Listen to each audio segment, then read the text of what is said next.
여러분은 시를 좋아하십니까? 혹시 시집을 사서 읽어보신 적은 있으신지요? 한 개인에 의한 시집도 있지만 여러 시들을 모아가지고 선집이라고 하는 이름으로 출간된 책이 있습니다.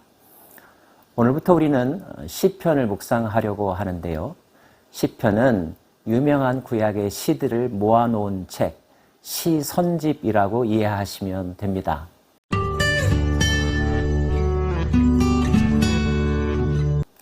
대부분의 시가 다윗의 시로 알려져 있어서 다윗이 시편 전체의 저자라고 생각하는 경향이 많은데요. 다윗의 시라고 알려진 것이 73편이고요.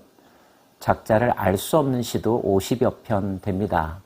그 외에 모세, 고라 자손의 시, 아삽의 시 등 여러 사람들의 시가 함께 수록된 것으로 보면 시선집이라고 하는 말이 더 정확할 것 같습니다.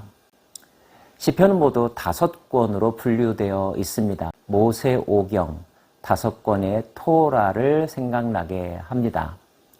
그 중에서 시편 1편과 2편은 시편 전체 150편의 서론격이라 할 수 있는데요. 오늘 그 1편을 묵상함으로써 시편의 세계에 들어가 보고자 합니다. 복 있는 사람은 악인들의 꾀를 따르지 아니하며 죄인들의 길에 서지 아니하며 오만한 자의 자리에 앉지 아니하고 오직 여호와의 율법을 즐거워하여 그의 율법을 주야로 묵상하는도다. 그는 시냇가에 심은 나무가 철을 따라 열매를 맺으며 그 잎사귀가 마르지 아니함 같으니 그가 하는 모든 일이 다 형통하리로다. 악인들은 그렇지 아니하며 오직 바람에 나는 겨와 같도다. 그러므로 악인들은 심판을 견디지 못하며 죄인들이 의인들의 모임에 들지 못하리로다. 무릇 의인들의 길은 여호와께서 인정하시나 악인들의 길은 망하리로다. 너무나 유명한 시입니다. 개인적으로 저는 자라날 때 신년 첫 주일 가정 예배를 이 시편 1편 말씀으로 묵상했던 것이 기억이 납니다. 복 있는 사람이란 단어가 마음에 들어오죠. 그 반대 개념으로 악인이라고 하는 단어 또는 죄인이라고 하는 단어가 나옵니다. 성경이 말하는 복이란 무엇일까요? 복 있는 사람은 어떻게 살아가는 것일까요? 분명한 것은 1년에 한 번씩 해외여행을 하거나 좋은 집에서 살거나 좋은 셀폰, 좋은 자동차를 가지고 사는 것을 복 있는 사람의 삶으로 소개하고 있지는 않다는 것. 세속적인 복이 아니라 신령한 복을 의미한다는 것을 알 수 있습니다. 성경이 말하는 복 있는 사람의 삶의 모습들 구체적으로 한번 살펴볼까요? 악인들의 꾀를 따르지 아니하고 죄인들의 길에 서지 아니하고 오만한 자들의 자리에 앉지 아니한다고 표현하고 있습니다. 악인, 죄인, 오만한 자를 병렬적으로 표현하고 있습니다. 같은 의미라고 해석할 수 있겠죠. 악인이 죄인이며 죄인의 대표적인 모습은 오만함, 교만이라는 것입니다. 그렇다면 악인과 죄인과 오만한 자가 보여주는 삶의 대표적인 모습은 무엇일까요? 그것은 하나님과의 관계를 어떻게 하느냐에 달려 있습니다. 복 있는 사람은 여호와의 율법을 즐거워하여 그의 율법을 주야로 묵상한다고 했습니다. 반대로 악인과 죄인과 오만한 자는 여호와의 율법을 싫어하고 그 율법과 상관없는 삶을 사는 것이라고 말할 수 있겠죠. 성경은 옳고 그름의 판단 기준이 개인의 양심이나 교육받은 도덕률에 있는 것이 아니라 하나님에게 있음을 분명하게 말하고 있습니다. 성경의 사람은 선한 것을 찾는 것이 아니라 하나님을 구하는 사람이죠. 하나님이 선 그 자체이시기 때문입니다. 하나님은 복의 근원이십니다. 복을 주는 분이시죠. 그 하나님과 좋은 관계를 맺고 그 하나님께서 주시는 모든 것들을 감사함으로 받으며 누리며 사는 사람이 복 있는 사람이라고 성경은 말하고 있습니다. 그의 삶은 마치 시냇가에 심기운 나무와 같다고 표현하고 있습니다. 수분이 마르지 않는다는 거죠. 때를 따라 과실을 맺는다고 했습니다. 순간적인 가뭄이나 태풍이 몰려오긴 하겠지만 뿌리 깊은 나무와 같아서 끝없는 수자원과 연결되어 있어서 그 잎사귀가 마르지 않는다고 했습니다. 시련을 이겨낼 수 있는 강력한 힘의 근원, 생명의 근원을 품고 살아간다는 뜻입니다. 악인들의 삶은 그와 다르다고 했습니다. 바람에 나는 겨와 같다라는 말이 있는데요. 이리저리 우왕좌왕하는 삶을 산다는 거죠.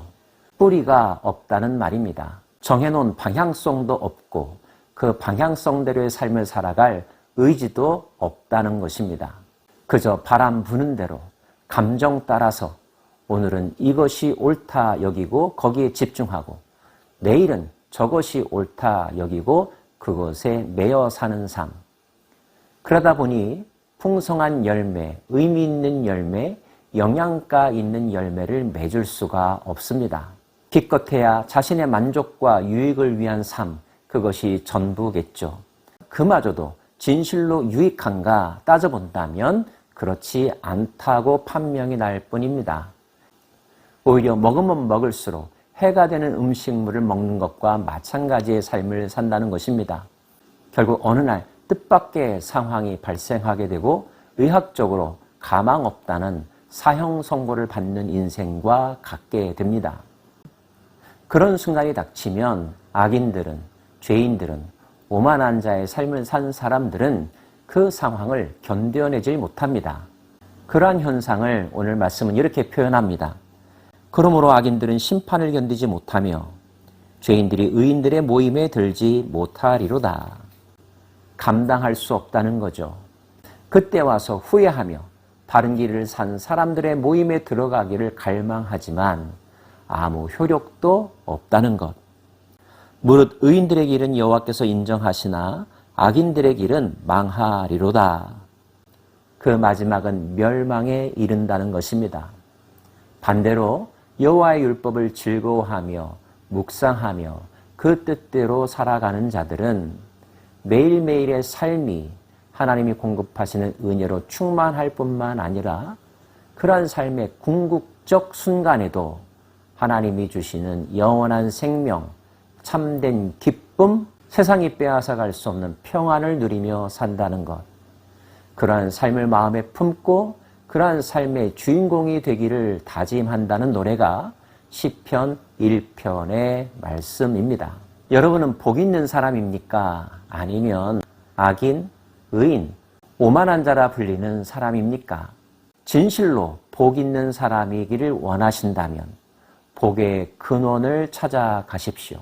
복의 근원은 하나님이십니다.